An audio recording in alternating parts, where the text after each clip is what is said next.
Hello बच्चों, आज हम सेट के प्रकार के बारे में मतलब समुच्चय कितने प्रकार के होते हैं, कुछ नाम से उसे जाना जाता है, उस नाम के बारे में हम समझेंगे। जैसे सबसे पहले यहाँ दिया हुआ है रिक्त समुच्चय, इसे हम बोलते हैं नल सेट, ठीक है, या एम्प्टी सेट।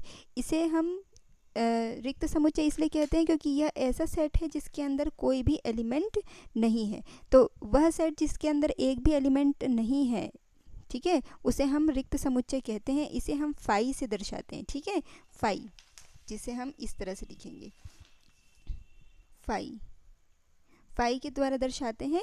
या फिर करली ब्रैकेट लिखकर इसके अंदर कुछ भी नहीं लिखते, या तो ये लिखेंगे या तो फिर ये लिखेंगे।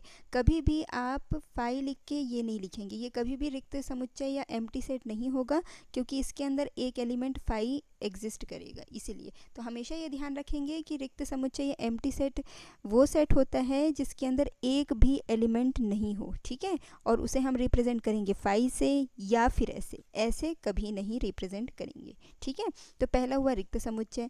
ऐसे दूसरा होता है, दूसरा आपको पढ़ना होगा एकल समुच्चय, जैसे कि यहाँ अभी हमने लिखा था ऐसा समुच्चय, ठीक है, a set which contain only one element, ठीक है। जैसे ये एक सेट मैंने बनाया जिसमें सिर्फ एक एलिमेंट है, नाम है उसका ए, ठीक है, इसे हम कहेंगे सिंगल्टन सेट या फिर एकल समुच्चय, ठीक है। तीसरा तरह का समुच्चय होता है, जैसे ये भी एक प्रकार का परिमित समुच्चय, ठीक है, परिमित यानी कि फाइनाइट सेट।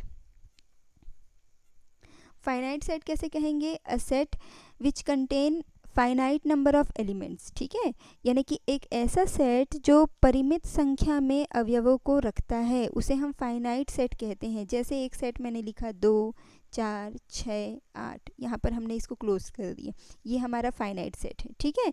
इनफाइनाइट सेट किसे कहेंगे? इनफाइनाइट सेट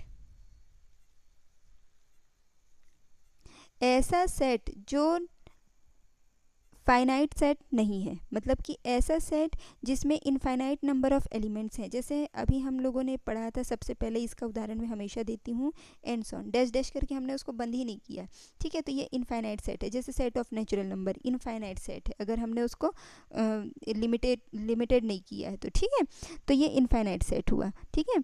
और एक होता है समुच्चयों का समुच्चय, सेट ऑफ सेट्स, ठीक है, set of sets. Set of sets कहते किसे कहते हैं? जैसे एक सेट लिया मैंने जिसके अंदर 2 एलिमेंट हैं, ठीक है, तो इसके उपसमुच्चय कितने बनेंगे, मतलब इसके सबसेट्स कितने बनेंगे? तो सबसेट्स कितने बनेंगे इसके लिए एक काउंटिंग के लिए आपको ये पता होना चाहिए।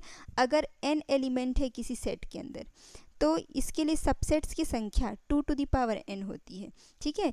If a set contain n elements then subsets की संख्या, नंबर ऑफ सबसेट्स कितने होंगे? 2 to the power n होंगे। तो इसके अकॉर्डिंग यहाँ 2 to the power 2 होगा, ठीक है, यानी कि 4 सबसेट इसके बनेंगे। कौन कौन से सबसेट?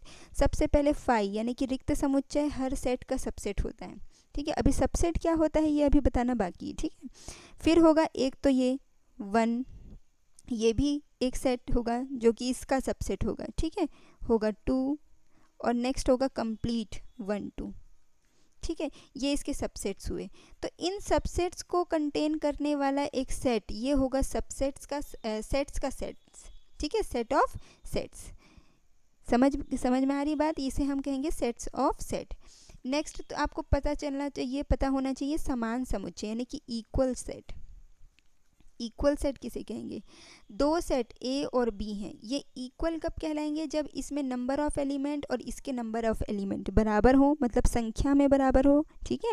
दूसरा 1 to 1, ये अगर इसके अंदर जो जो एलिमेंट है वो सारे एलिमेंट इसके अंदर होना चाहिए, उससे कम या ज़्यादा नहीं होना चाहिए।